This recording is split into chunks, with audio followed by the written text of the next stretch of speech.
Welcome to कहानी से सीख YouTube channel. Please like, share and subscribe for more amazing videos. एक समय की बात है, किसी गांव में एक साधु रहता था। वह भगवान का बहुत बड़ा भक्त था और निरंतर एक पेड़ के नीचे बैठकर तपस्या किया करता था। उसका भगवान पर अटूट विश्वास था और गांव वाले भी उसकी बहुत इज्जत करते थे।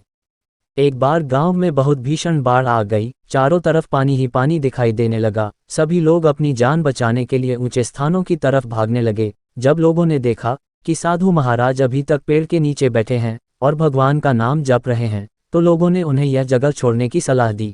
पर साधु ने कहा, तुम लोग अपनी जान बचाओ, मुझे तो मेरा भगवान बचाएगा। धीरे धीरे पानी का स्तर बढ़ता गया और पानी साधु के कमर तक आ पहुंचा। इतने में वहां से एक नाव गुजरी। मल्लाह ने कहा, हे साधु महाराज, आप इस नाव पर सवार हो जाए, मैं आपको सुरक्षित स्थान तक पहुंचा दूंगा। नहीं, मुझे तुम्हारी मदद की आवश्यकता नहीं है, मुझे तो मेरा भगवान बचाएगा, साधु ने उत्तर दिया।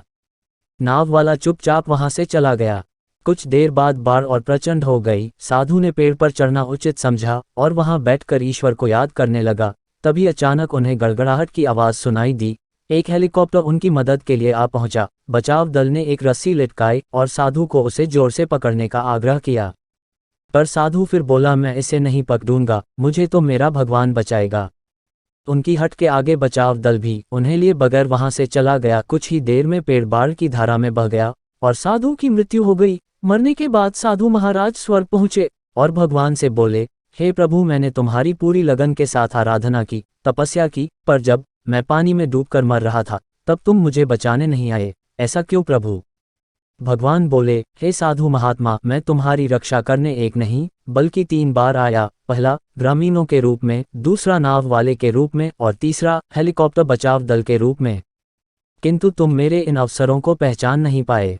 शिक्षा, हमें अपने मिले अवसरों का लाभ उठाना चाहिए। भगवान किसी भी रूप में आ सकते हैं, हमें अपने कर्म का फल जरूर मिलता है। धन्यवाद।